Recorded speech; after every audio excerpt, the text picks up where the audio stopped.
मस्त निगाह वाला दिलवर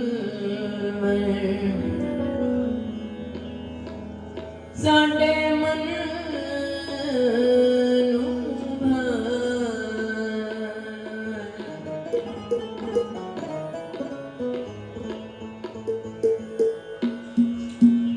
मस्त निगाह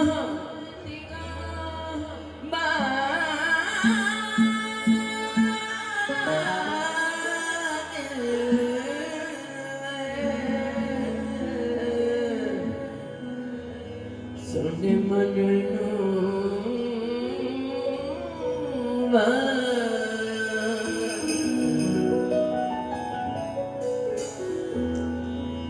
सारे जग विच इतने वर्गा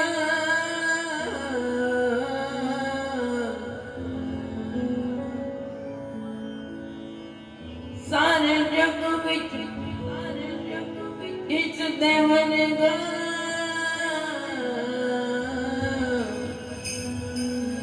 सानू होर न देना सानू होर न देना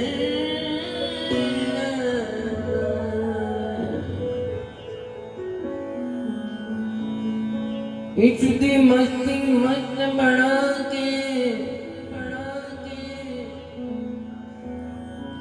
इचदी मस्ती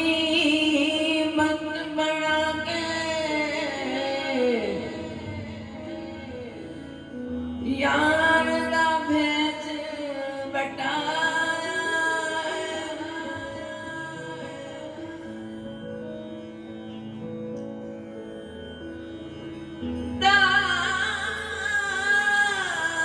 संग के दिल पर तो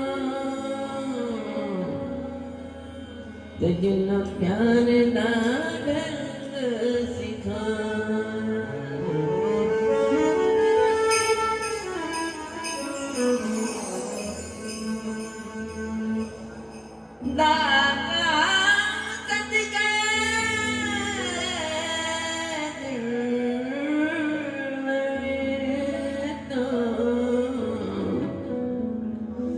जिन्ना प्यार दा रंग सिखाए जिन्ना प्यार दा रंग सिखाए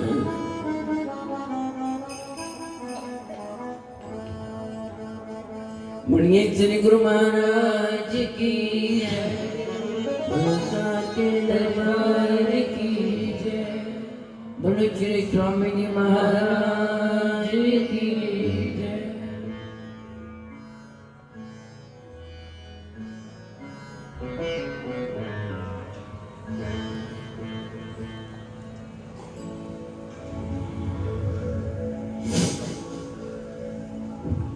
बहुत खुशी की घड़ियां आज की ये मस्तियों भरी रात, शिवरात, जहां सिवाय मस्ती के और कुछ होता नहीं। मस्ती एक आनंद का रूप है और उसी आनंद के अंदर डूब जाने को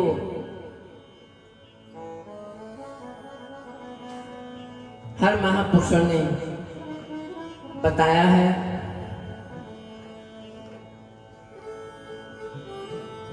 अंदाज जुदा जुदा है, लेकिन मंजिल का ठिकाना एक ही है। जीवन की मस्ती जिसको हमने पाना है, जिसके लिए बनाया है, 5 भौतिक शरीर दिया है उस परमात्मा ने, कहते जीव बना के ते जीव दे विच आपे ही लुक गया। बंदा बना के बंदे दे विच आपे लुक गया। तो लुक के क्या क्या रूप दिखा रहा है।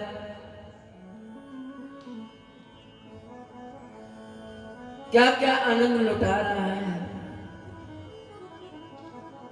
किसी की समझ में आया, किसी की समझ में ना आया।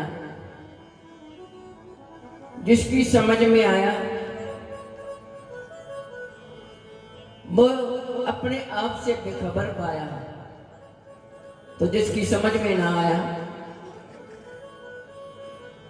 वो संसार की वादियों में गुमराया।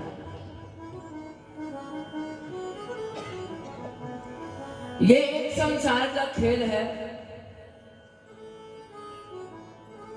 जिसमें जीव बार बार बहक जाता है, बार बार बिखर जाता है।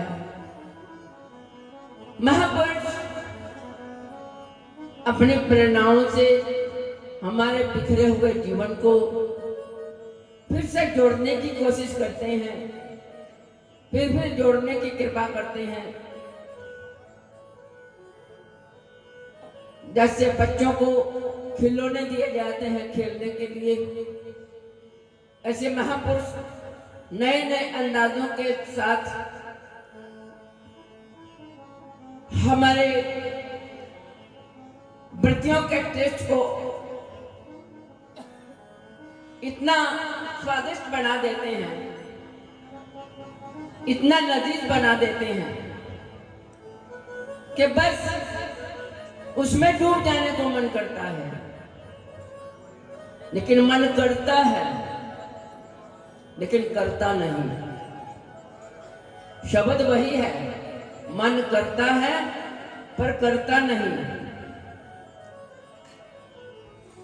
करता तो है, इच्छा तो जागृत होती है, लेकिन इच्छाएं दब जाती हैं, क्योंकि विकारों का समूह इतना बड़ा है, इतना वजनदार है कि जहां जिधर वजन ज्यादा होता है तुला का उधर ही पलड़ा झुक जाता है। तो संसार में रहने वाले संसारी जीवों का पलड़ा जो है संसार की तरफ ज्यादा बढ़ा हुआ है। इसलिए अध्यात्म मार्ग के अंदर कम और बाहरानी दुनिया में ज्यादा, तो उसी तरफ लुढ़क जाता है।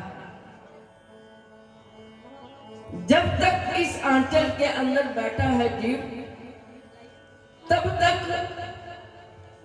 मन करता है, जी करता है, लेकिन उठने के बाद करता नहीं। बिखर जाता है। कौन बिखर जाता है? हमारी जज्बतियां बिखर जाती हैं और उसके साथ हमारा वजूद बिखर जाता है, और वजूद बिखर जाने पर हमारा आनंद बिखर जाता है, जिससे हम फिर वैसे के वैसे ही रह जाते हैं। वो परमात्मा कितना मेहरबान है, कितनी करुणा बरसाता है। कहीं वो कौन सा रूप धारण करके आ जाता है, कहीं वो कौन सा रूप धारण करके आ जाता है। परमात्मा एक है, रूप अनेक है। सब रूपों का एक ही परमात्मा है जो इतने रूप बना लेता है। इतने रूप क्यों बना लेता है? क्योंकि ये जीव रूप रस गंध के अंदर बिखर चुका है, इसलिए उसने बहुत सारे रूप बना रखे हैं। रूप का भी, रस का भी, गंध का भी। कौन सा अच्छा लगता है उसे एक्सेप्ट कीजिए। बात तो एक्सेप्ट करने की है, कहने की नहीं कि करता है, करना है। करने से कुछ हासिल होता है, तो इस कर्तापन में डूब जाने के लिए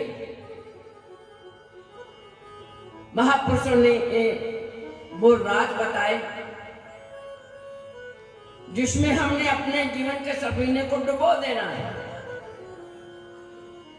इतने डूब जा मझधार में, साहिल पे आना है मना। डूब जा मझधार में, क्या कहा? डूब जा मझधार में, साहिल पे आना है मना। चाहे किस्मत मिली कश्ती उस पार जाने को। अच्छी किस्मत है जो हमें मानुष का तन मिला, उस पार जाने को, जहां हमारे जीवन की मंजिल है, उस पार जाने को कश्ती मिली है। लेकिन इस कश्ती को डुबोना है। पहले ये डूब जाती है, फिर बुलंदियां हासिल करती है। इसको डुबो देना है। महापुरुष कहते हैं डूब जा मझधार में, साहिल पे आना है मना। यहाँ पर खड़े खड़े होकर के कुछ प्राप्त नहीं कर पाओगे, फिर वैसे वैसे के वैसे ही रह जाओगे। बीच में डूब जाना है, क्योंकि डूब जाने पर सारी आसक्तियां, सारी इच्छाएं, सारी भावनाएं सब डूब करके उनका एकीकरण हो जाता है, मिट्टी बन जाती है, एकीकरण हो जाता है। एकीकरण हो जाने पर फिर मैं नहीं रह जाता, फिर मैं नहीं रहता, फिर तू ही तू हो जाता। जब तू हो जाता है तो उफान भरता है, कश्ती ऊपर को आ जाती है और फिर ऐसे चलती है कि वो उस पार पहुंच जाती है। उस पार पहुंच जाने पर हंसते कर्म उठता है, पकड़ लेता है और आगोश में भर लेता है, साहिल पे लाके खड़ा कर देता है। ये साहिल नहीं है, ये किनारा हमारा नहीं है जहां हम खड़े हैं, हमारा किनारा वो उस पार है। हम यहीं पे दुहाइयां देते हैं, यहीं पे बचाते हैं, यहीं पे बिखरे रह जाते हैं। यहाँ नहीं रहना है, हमने उस पार जाना है। तो उस पार जाने के लिए ये महफिलें लगती हैं, ये भंडारे लगते हैं, और वो मेरा महबूब, मेरा यार रूप बदल बदल करके हमारे सामने आता है। जिसने जो भी रूप पकड़ लिया उसका बेड़ा पार हो गया। जो सोचता ही रह जाएगा ये पसंद नहीं है, आगे और आएगा वो पसंद आएगा, आगे और दिखेगा और पसंद आएगा, वो पसंदा पसंदी में ही जीवन बिखर जाता है, हाथ पल्ले कुछ नहीं आता।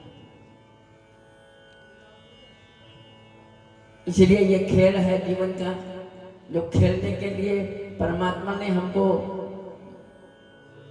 आदम की शक्ल दी, मनुष्य बनाया,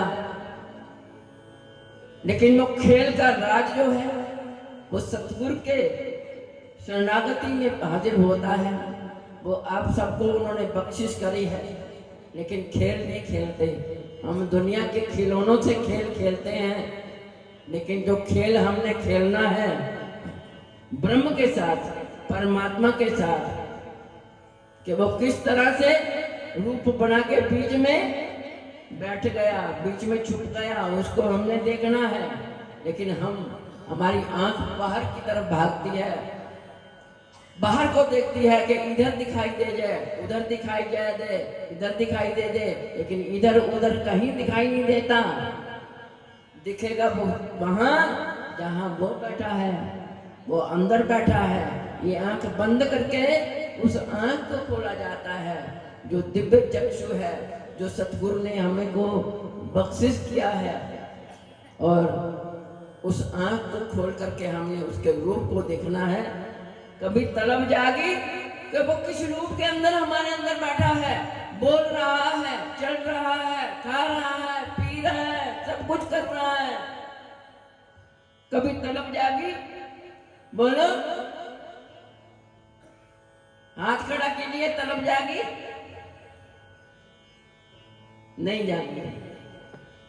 तभी ना, जो तलब जाग जाती तो हाथ तो खड़ा कर लेते ना। कोई फारसी शब्द तो है नहीं जो समझ में नहीं आया, सीधा शब्द है, आपकी अपनी भाषा का शब्द है। हाथ खड़े करना कोई बुरी बात नहीं है, तो वो हमने हाथ खड़ा ही नहीं करा, इसलिए हम तलबगार नहीं। कान रचना है, कान रचना सुन करके हम चले जाते हैं, बस फिर मैं करता रह जाता बंदा। तू कह नहीं पाता। जब तक यहाँ बैठा है तू कहने की तरफ जागती है, वो ही आगे ना करता है, मन करता है, लेकिन मन करता नहीं है। करता है, करना, जागृति पैदा होती है, करता है लेकिन करता नहीं, उसमें गड़ता नहीं है, करता नहीं है। कहते थे रोटी पकती है ना, खुशबू आती है, वो पक रही है, वो खाने वाली चीज है, उसको खाया जाता है। लेकिन खाया जाता है तो खाया कैसे जाता है? जब खा लेता है बंदा, तब उसका टेस्ट का पता चलता है, खाली सूंघने से खाया नहीं जाता। इसलिए मन करता है पर करता नहीं है, बात करने से बनेगी।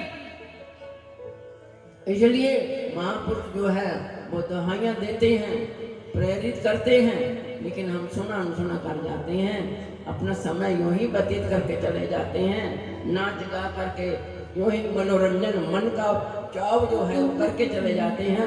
मन के चाव के साथ भाव पैदा करना भी जरूरी होता है। जिस भाव के साथ सिमरन होता है, और वो सिमरन से ही वो किनारा मिलता है, जो मंजिल हमारी जीवन की है वो हासिल हो सकती है। जब वो हासिल हो गई तो गोद सतगुरु की होगी और सर तुम्हारा होगा।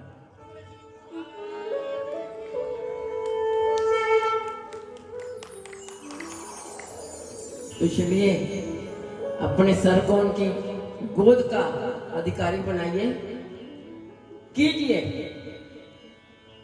करने से कुछ हासिल होगा। बहुत कुछ बताया, बताने को हम भी बहुत कुछ बता सकते हैं, लेकिन बात वही आ जाती है ना कि करने पर बात तो तभी बनेगी जब हम करेंगे। स्वरों की नदियां बीच मझधार कौन सी है? ये दोनों आंखों के दरमियान ये बीच वाली ये मझधार है। यहाँ पे हमने डूब जाना है। डूबेंगे नहीं तो ये मैं नहीं मिटेगी। डूब जाने पर ये मैं जो दिखती है ना, मैं करती है, ये नहीं दिखाई देगा। फिर तो एक सन्नाटा होगा, एक विराटता हो गई। इसमें डूब जाने पर फिर तुम करेंगे तो सांस आएगी, नहीं तो कोई ना आएगा। तो चलिए मैं ज्यादा ना कहते हुए आपको प्रेरणा के साथ जो प्रेरणा अब तक मिली है आपको, कुछ गाने से, कुछ प्रवचनों के माध्यम से, उसको संभाल करके रखना। और सिर्फ करता नहीं है, करना है बच्चा, करने से बात बनेगी। तो आइए हम आगे बढ़ते हैं कि